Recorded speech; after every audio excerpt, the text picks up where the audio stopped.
नमस्कार दोस्तों, मैं राजेश साहू इंस्पायर एकेडमी भोपाल में आप सभी का स्वागत करता हूं। आज हम क्लास 12th मैथ्स का चैप्टर नंबर 1 पढ़ेंगे, रिलेशन एंड फंक्शन। इस चैप्टर को पढ़ने से पहले हमें कुछ चीज़ों की, पुरानी चीज़ों की ज़रूरत है जो कि हमें आना ज़रूरी है। अगर वो हमें नहीं आती हैं तो हमें इस चैप्टर में समझ में नहीं आएगा कि हम पढ़ क्या रहे हैं और क्या चल रहा है। तो सबसे पहले हम उन पुरानी चीज़ों को थोड़ा सा याद करते हैं, रिकॉल करते हैं और इसके बाद हम इस चैप्टर पे आएंगे। तो चलिए स्टार्ट करते हैं। सबसे पहला जो है हमारा टॉपिक वो है सेट। सेट क्या होता है? सेट का मतलब है कि एक ऐसा कलेक्शन, एक ऐसा ग्रुप जो कि वेल डिफाइन हो, जो कैसा हो, वेल डिफाइंड हो। तो हम यहाँ लिख देते हैं इसकी definition, a collection of well defined object, well defined objects. यहाँ पर वेल डिफाइंड का मतलब क्या है?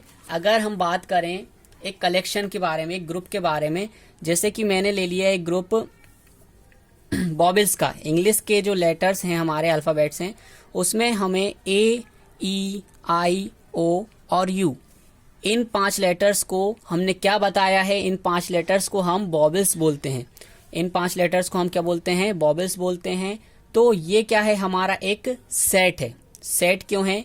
क्योंकि इसकी डेफिनेशन क्या है कि हमने सिर्फ डेफिनेशन आपके अकॉर्डिंग भी सिर्फ बॉबल्स यही 5 लेटर होंगे और मेरे अकॉर्डिंग भी जो बॉबल्स हैं वो ये 5 लेटर ही होंगे।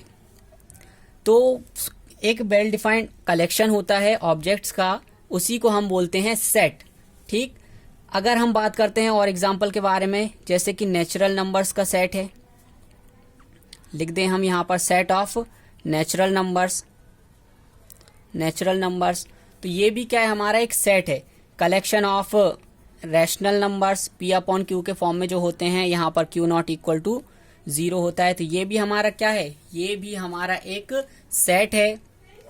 फिर आगे बात करते हैं हम रियल नंबर्स के बारे में। किसके बारे में बात करें? रियल नंबर्स, जिसमें कि आपके रैशनल नंबर्स भी आते हैं और इरेशनल नंबर्स भी आ जाते हैं। तो ये क्या होता है हमारा? ये होता है हमारा कलेक्शन किसका? रैशनल नंबर्स का। और इसको भी हम क्या बोल देते हैं? सेट बोल देते हैं। अब हम बात करते हैं सेट क्या नहीं होते हैं। तो देखिए, अगर मैं बात करूं आपसे कि आप एक कलेक्शन, एक ग्रुप बनाओ किसका? बेस्ट बैट्समैन का, तो हो सकता है आपके अकॉर्डिंग बैट्समैन रोहित हो, कोहली हो, है ना, या फिर हो सकता है मेरे अकॉर्डिंग जो है वो धोनी हो, पंत हो। तो इसकी जो डेफिनेशन है, ये डेफिनेशन क्या है? एक वेल डिफाइंड डेफिनेशन नहीं है। इसका मतलब ये हमारा सेट नहीं होगा। सेट क्या होंगे? सेट वही होंगे जो कि क्या है? वेल डिफाइंड हैं। ठीक, चलिए आप सभी को समझ में आ गया होगा। अब हम बात करते हैं इसको रिप्रेजेंट किस तरीके से करते हैं। तो इस सेट को कैपिटल लेटर से रिप्रेजेंट किया जाता है। इसके बाद हम एक कर्ली ब्रैकेट लगाते हैं और कर्ली ब्रैकेट के अंदर क्या लिखते हैं? हम इस सेट के जो एलिमेंट्स हैं उन्हें लिखते हैं, एलिमेंट्स ऑफ सेट। इस कर्ली ब्रैकेट के अंदर हम लिखते हैं एलिमेंट ऑफ दी सेट। ठीक, तो अब देखिए, अब हम यहां पर देखते हैं representation of set. Representation of set के बारे में बात करते हैं। तो रिप्रेजेंटेशन ऑफ सेट जो है, यहाँ पर हम 2 तरीके से इसे रिप्रेजेंट करते हैं। एक तो आपका रोस्टर फॉर्म, रोस्टर या फिर टेबुलर फॉर्म इसे हम बोलते हैं, और एक है आपकी set builder form, set builder form. ठीक, रोस्टर फॉर्म और टेबुलर फॉर्म क्या है और सेट बिल्डर फॉर्म क्या है, इसके बारे में हम थोड़ा सा डिस्कशन कर लेते हैं यहाँ पे। देखिए, रोस्टर फॉर्म जो है वो कुछ इस तरीके से लिखते हैं हम। ये हमने कर्ली ब्रैकेट लगाया और इसके अंदर जो एलिमेंट्स लिखेंगे, उन एलिमेंट्स को हम किस तरीके से लिखेंगे? उन एलिमेंट्स को हम कॉमा लगाकर लिखेंगे। ठीक, तो रोस्टर फॉर्म में हम कॉमा लगाकर एलिमेंट्स को लिखते हैं। ये हो गई हमारी रोस्टर फॉर्म। और बात की जाए सेट बिल्डर फॉर्म की, तो सेट बिल्डर फॉर्म जो है, इसके अकॉर्डिंग हम क्या करते हैं? एक डेफिनेशन लिख देते हैं। हम क्या करते हैं सेट बिल्डर फॉर्म में जब भी हमें लिखना होगी तो हम एक डेफिनेशन, एक स्पेशल डेफिनेशन से इसको बताते हैं। जैसे मैंने लिखा X such that X is bauble, X is bauble. तो हमने यहाँ पर भी वही लिखा है, सेट बिल्डर फॉर्म में भी हमने ये 5 ऑब्जेक्ट ही लिखे हैं, लेकिन हमने यहाँ पर क्या कर दिया है, सिर्फ एक डेफिनेशन लिख दी है कि x जो है वो हमारा क्या होगा, बॉबल्स होगा। तो ये इन दो तरीकों से हम क्या करते हैं, सेट को रिप्रेजेंट करते हैं। अब बात करते हैं हम सब सेट के बारे में, बात करेंगे सब सेट के बारे में कि सब सेट क्या होता है। देखिए सब सेट जो है वो सेट का ही एक पार्ट होता है, सब सेट सेट का ही एक पार्ट होता है। तो हम लिख दें यहाँ पर इसे कि part of the set, a part of the set हम इसे लिख सकते हैं। कैसे, देखिए आपको एक सेट दिया गया है, मान लेते हैं a इज इक्वल्स टू, आपको एक सेट दिया है 1 2 3 4 और 5 का, ठीक। तो आपसे बोला जाए कि इसके सबसेट बताइए, तो हम सबसेट किस तरीके से बताएंगे, हम एक दूसरा सेट बनाएंगे, b लिखा हमने कर्ली ब्रैकेट के अंदर ही लिखेंगे हम, ठीक। और कोई से भी नंबर उठाकर आप बना लीजिए 1 और 2, मैंने ये एक सेट बना लिया। तो हमने यहाँ पर क्या देखा कि सेट बी के अंदर जो एलिमेंट हैं वो सेट ए के अंदर भी पहले से ही हैं। तो सेट बी जो है वो सेट ए का एक पार्ट होगा, ठीक। और हम इसे लिखेंगे किस तरीके से कि B is the subset of A, ठीक। हम क्या लिखेंगे इसे, बी इज सबसेट ऑफ, इसे हम बोलते हैं सबसेट, सबसेट ऑफ ए, ठीक।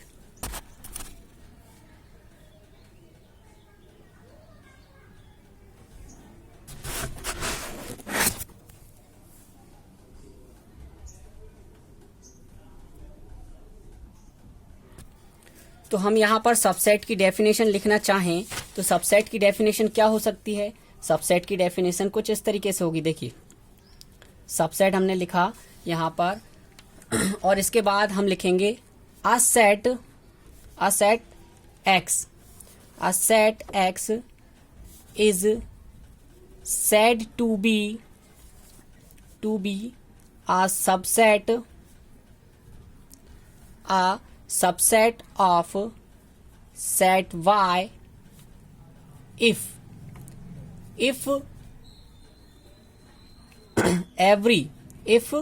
every element of set X is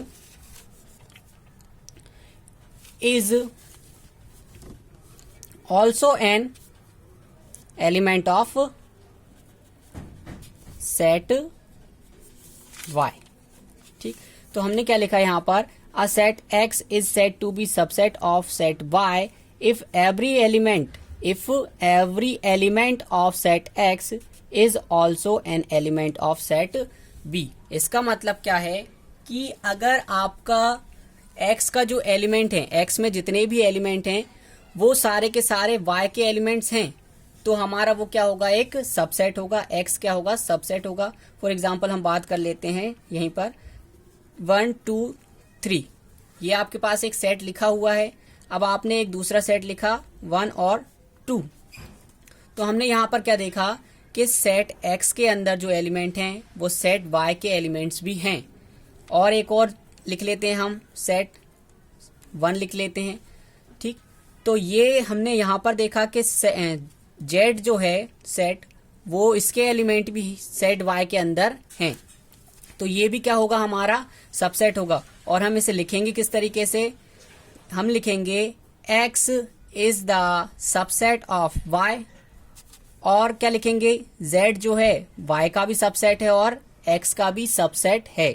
x का क्यों है, क्योंकि देखिए यहाँ पर x में भी एलिमेंट 1 है और z में भी एलिमेंट 1 है, और हम यहाँ पर लिख सकते हैं z is the subset of x, ठीक, ओके।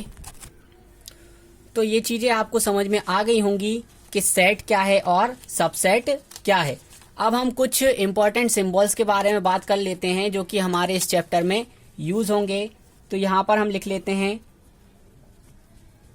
Important symbols.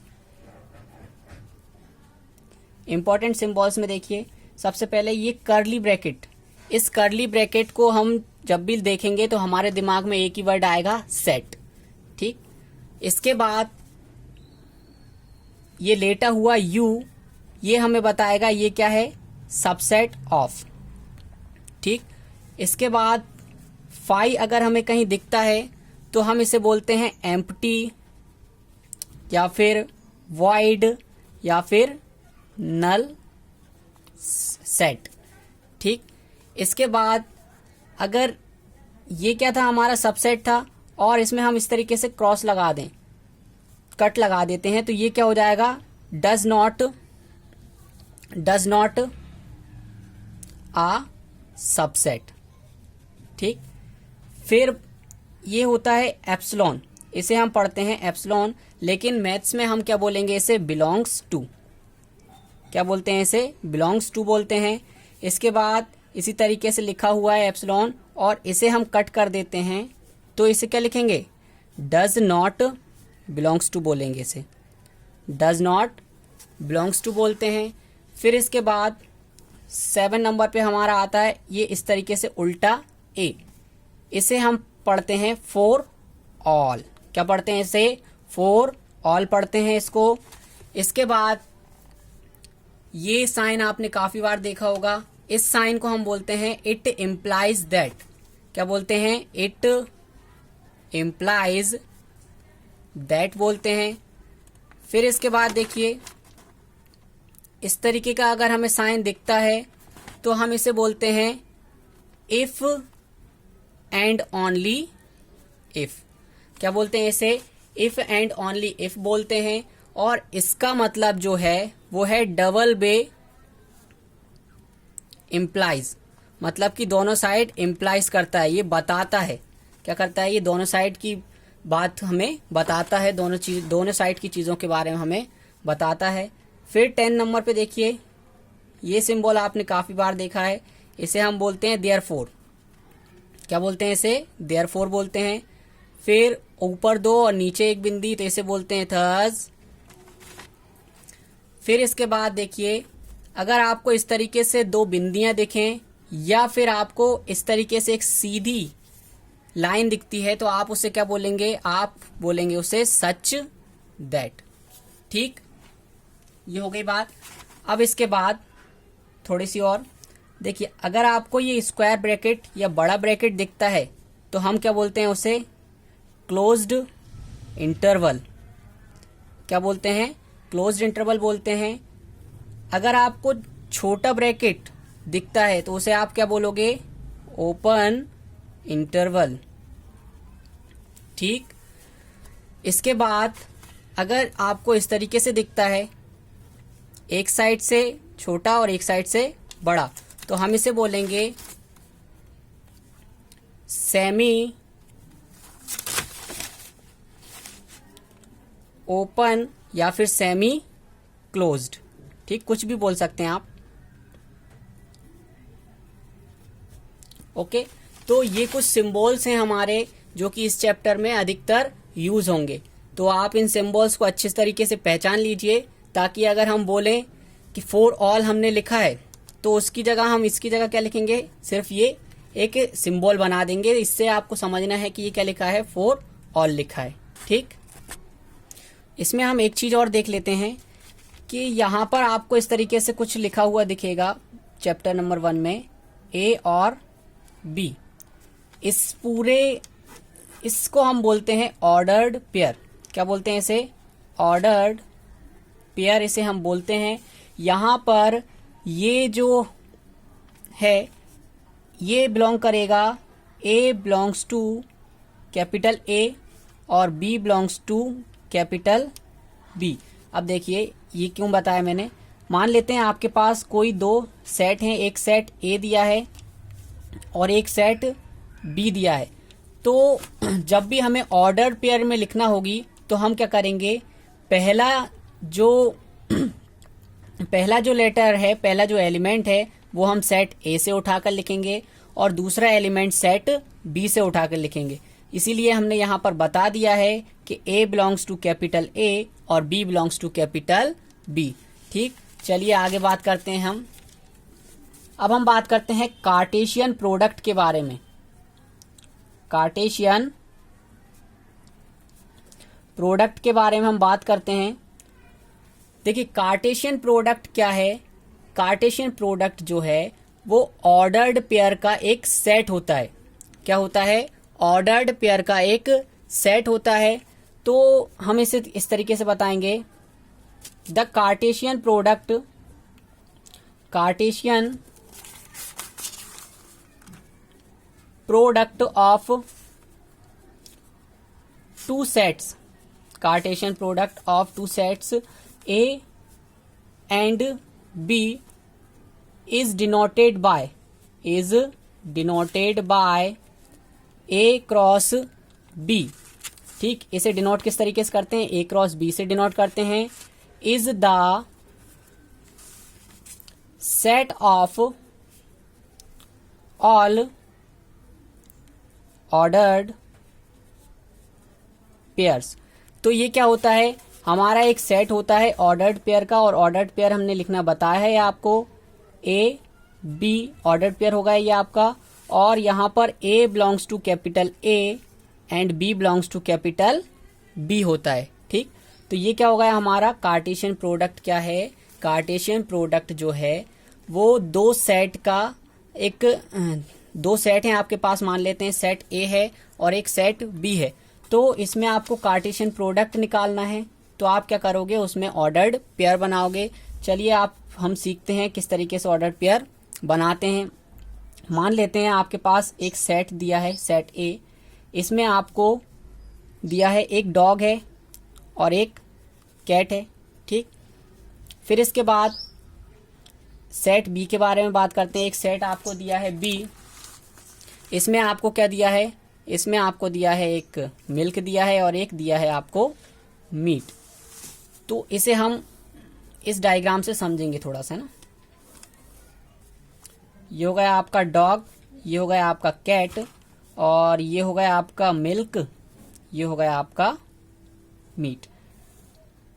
ये लिखा मैंने, यहां लिखा मैंने ए रिलेटेड टू बी, मतलब ए रिलेशन है बी में। इसके बारे में हम पढ़ेंगे अभी रिलेशन क्या होता है। तो यहां पर देखिए डॉग क्या है? डॉग दूध भी पीता है और मीट भी खाता है। ठीक, इसके बाद हमने देखा है कि कैट जो है, कैट मिल्क भी पीती है और मीट भी खाती है। तो अगर हमसे बोला जाए कि कार्टेशियन प्रोडक्ट निकालिए, तो कार्टेशियन प्रोडक्ट आप किस तरीके से निकालोगे? कार्टेशियन प्रोडक्ट के लिए आप लिखोगे A cross B is equals to, फिर ये कर्ली ब्रैकेट लगाएंगे। इसके बाद हम लिखेंगे डॉग क्या करता है? मिल्क पीता है। ठीक, और क्या कर सकता है? डॉग मीट भी खाता है। ठीक है, तो ये हो गया हमारा फर्स्ट एलिमेंट और सेट बी के दोनों एलिमेंट के बारे में बात। अब हम बात कर आगे देखिए, अभी कैट बची हुई है। तो कैट जो है वो मिल्क भी पीती है और कैट जो है वो आपका मीट भी खाती है। चूहा खाती है ना कैट, तो वो क्या है? मीट भी खाती है। तो कार्टेशियन प्रोडक्ट को हम इस तरीके से बताते हैं। ये हो गया हमारा कार्टेशियन प्रोडक्ट ये फर्स्ट एग्जांपल हो गया हमारा। और सेकंड एग्जांपल देखिए। अब कार्टेशियन प्रोडक्ट का मतलब है कि हमें ये बताना है कि किसी न किसी तरीके से इनसे जुड़ा हुआ है, ये किसी न किसी तरीके से इनसे जुड़ा हुआ है, और इसी को हम बोल देंगे रिलेशन। ठीक, आगे हम बात करेंगे रिलेशन की बड़े अच्छे से डीपली।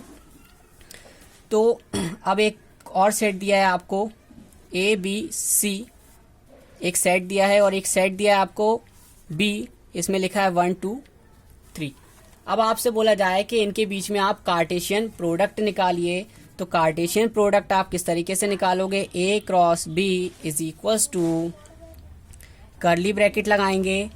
फिर ऑर्डर्ड पेयर किस तरीके से लिखेंगे हम? ए को 1 के साथ लिखा आपने, पहले इसको इन तीनों के साथ लिखना है, फिर इसको इन तीनों के साथ लिखना है, फिर इसको इन तीनों के साथ लिखना है। A1 लिखा आपने, A2 लिखा, A3 लिखा। अब किसकी बारी है? बी की है तो V1 लिखा आपने, B2 लिखा आपने, B3 लिखा आपने, ठीक। बी का भी हो गया तीनों से। अब बची C1 लिखा आपने, C2 लिखा आपने और C3 लिखा आपने। तो ये हो गए हमारे सारे के सारे ऑर्डर्ड पेयर्स बन गए हैं और ये हो गया हमारा Cartesian product A cross B। अगले एग्जाम्पल के बारे में हम बात करते हैं। देखिए तो अगला एग्जाम्पल क्या होगा, एक और एग्जाम्पल ले लेते हैं हम ताकि आपको अच्छे से आ जाए। एक सेट आपको दिया है, A नहीं लिखते हैं इस बार, X लिख लेते हैं।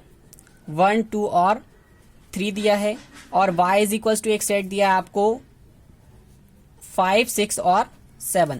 अब आपसे बोला जाता है कि इसका कार्टेशियन प्रोडक्ट निकालिए। तो कार्टेशियन प्रोडक्ट आप किस तरीके से निकालोगे, हमने सीख लिया है बहुत ही अच्छे से। X cross Y is equal to curly bracket लगाया, 1 को इन तीनों के साथ लिखेंगे, फिर 2 को इन तीनों के साथ लिखेंगे और 3 को इन तीनों के साथ लिख देंगे। तो चलिए स्टार्ट करते हैं। 1, 5, 1, 6, 1, 7, ठीक।